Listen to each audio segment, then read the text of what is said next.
வணக்கம் உறவுகளே. இந்த திருமண நாள் பிறந்த நாள் காணும் அனைவருக்கும் என் அன்பான வாழ்த்துக்கள்ப்பா. இன்னைக்கு சண்டே நான்வெஜ் வாங்கிட்டு வந்து கொடுத்துருக்காங்க. அதுவும் எனக்கு பிடிச்சமானது, ரொம்பவே ஹெல்த்தியானது. அது என்னன்னு பார்க்கலாம் வாங்க. சுறா பாத்தீங்கன்னா பால் சுறாப்பா. இந்த பால் சுறாவை நல்லாவே கழுவிட்டு நான் வந்து கொஞ்சம் மஞ்சத்தூள் தண்ணியில கொதிக்க வச்சு எடுத்து வச்சிருக்கேன், வேக வச்சு. இந்த பால் சுறா பாத்தீங்கன்னா நம்மளுடைய குழந்தை பிறந்தவங்களுக்கு தான் ரொம்பவே நல்லது. இது அந்த குழந்தை பிறந்தவங்க வந்து தாய்ப்பால் கொடுப்பாங்க இல்லையா, அவங்க இதை அடிக்கடி உணவுல சேர்த்துட்டாங்கன்னா அவங்களுக்கு தாய்ப்பால் நல்லா கிடைக்கும், குழந்தையும் அது ஹெல்த்தியா இருக்கும். இந்த அப்படி ஒரு ஹெல்த்தியான சுறா போட்டு எப்படி செய்யலாம்னு பார்க்கலாம் வாங்க. இப்போ ஸ்டவ் பார்த்து வச்சுக்கலாம். பாத்திரம் வச்சிருக்கேன். இந்த இது காயிட்டும் பார்த்தேன், நீரம் காயிட்டும். இப்போ கடாயில் எல்லாம் காஞ்சிச்சு, எண்ணெய் ஊற்றிக்கலாம். எண்ணெய் காயிட்டும்.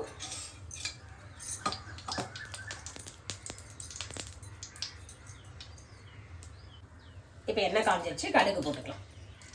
தாளிப்புக்கு இது கடுகு மட்டும்தான் போடணும். கடுகு நல்லா கடுகு வெடிக்கட்டும். அது பொரியறதுக்குள்ளேயும் பார்த்தீங்கன்னா இதுக்கு மெயின் பார்த்தீங்கன்னா மெயின் இதுவே பூண்டு தான்ப்பா. பூண்டு நல்லா உரிச்சு வெள்ளை பூண்டை கட் பண்ணி வச்சிருக்கேன் சின்ன சின்னதாக. கடுகு போட்டது பொரிஞ்சிச்சு. இப்போ பார்த்தீங்கன்னா இதுக்கு பூண்டு தான்ப்பா அதிகம் சேர்த்துக்கணும். பூண்டு நல்லா உரிச்சு நல்லா சின்ன சின்ன பீஸாக கட் பண்ணி வச்சிருக்கேன். இந்த பூண்டு போட்டுக்கலாம். பூண்டு அதிகம் சாப்பிட்டாலும் நல்லா பால் கிடைக்கும் குழந்தைங்களுக்கு, அதனால பூண்டு அதிகமாக சேர்த்துக்கிறோம். இப்போ இந்த பூண்டு செவக்கட்டும். அதுக்கப்புறம் இஞ்சி பார்த்தீங்களா, பொடி பொடியாக இஞ்சி கட் பண்ணி வச்சிருக்கேன். பச்சை மிளகாய் காரத்துக்கு கட் பண்ணி வச்சிருக்கேன். பூண்டு வந்து கோல்டன் ப்ரௌன் ஆயிடுச்சு. இந்த டைம்ல வந்து இஞ்சி பார்த்தீங்கன்னா பொடியாக கட் பண்ணி வச்சிருக்கேன். இந்த சொரா பூண்டுக்கு எல்லாமே பொடி பொடியாக கட் பண்ணிக்கணும். பச்சை மிளகாவும் கூட சேர்ந்து போட்டுக்கலாம். இப்போ இதை ரெண்டு ஒரு கலர் கலரி விட்டுட்டு அதுக்கப்புறம் வெங்காயத்தையும் சேர்த்துக்க வேண்டியதுதான். இப்போ கருவேப்பிலை வெங்காயம் போட்டுக்கலாம்.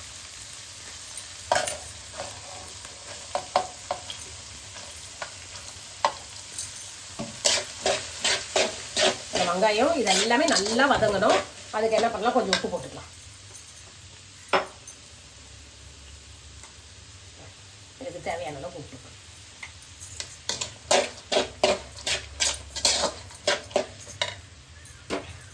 இது எல்லாம் நல்லா வதங்கட்டப்பா. அதுக்குள்ளேயே வதங்குற டைம்ல என்ன பண்ணோம்னா, இதை பார்த்தீங்களா, இந்த சொராவுடைய தோலெல்லாம் எடுத்துட்டு அதை வந்து க்ளீன் பண்ணி எடுத்து வச்சுக்கணும் நம்ம. இப்போ இந்த வெங்காயம் வதங்குற டைமில் பார்த்தீங்கன்னா இந்த சொராவை நம்ம க்ளீன் பண்ணி எடுத்துக்கலாம். இந்த பார்த்தீங்களா மேலே இருக்க தோல், இது வேக வச்சதுனால ஈஸியாக வந்துடும். சொரா தோலில் பார்த்தீங்கன்னா நிறைய மண் இருக்கும், நரன்னு இருக்கும். அது எடுக்க சொல்கிறவே, ஏன்னா இது கடலில் இருக்குது இல்லையா, அந்த கடல் மண் ஃபுல்லாகவே இது மேலே தான் இருக்கும், இது தோலில் தான் ஒட்டிகிட்டு இருக்கும். அதனால் இதை எடுத்துடணும், இல்லைன்னா நம்மளுக்கு சாப்பிட சொல்ல மண் இருக்க மாதிரியே இருக்கும். வேக வச்சு எடுத்தால் ஈஸியாக வந்துடும் இந்த தோல்.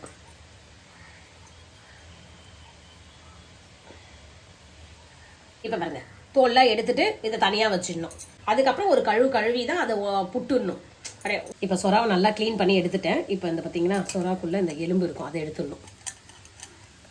இந்த எலும்பு எடுத்து வச்சிடணும்.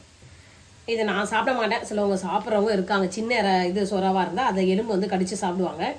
எனக்கு பிடிக்காத எடுத்துட வேண்டியது தான். இப்போ அந்த இதெல்லாம் எடுத்துட்டேன்ப்பா, எலும்பெல்லாம் எடுத்தாச்சு. இப்போ வந்து உப்பு மஞ்சத்தூள் போட்டு கலரணும். தேவையான மஞ்சத்தூள் 1/2 ஸ்பூன் போட்டிருக்கேன். ஆல்ரெடி நம்ம வெங்காயம் நல்லா வதங்கிறதுக்கு போட்டுறோம் இல்லையா உப்பு, இதுக்கு ஒரு 1/2 ஸ்பூன் உப்பு போட்டு நல்லா மிக்ஸ் பண்ணிக்கணும். அதை இப்போ நல்லா இப்படி உடச்சி விட்டுக்கணும். அப்படி இருந்தும் ஒரு எலும்பு மாட்டிச்சு பார்த்தியா, இந்த கவுசி குறுக்க வந்தாச்சு. எடுத்து வச்சு மஞ்சத்தூள் உப்பு எல்லாம் நல்லா மிக்ஸ் ஆகணும். அதுக்கு ஏற்ற மாதிரி இப்படி உடச்சி விட்டுடணும் மீனை.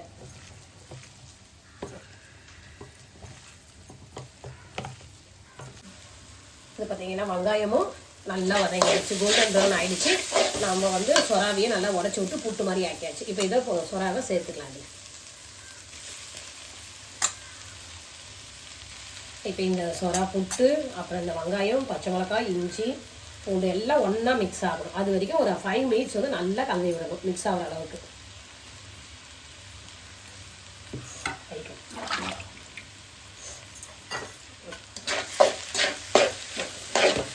என்னோட ஒன்று எல்லாம் மிக்ஸ் ஆனாலும் இந்த காரசாரெல்லாம் நல்லா சொரால இறங்கும்.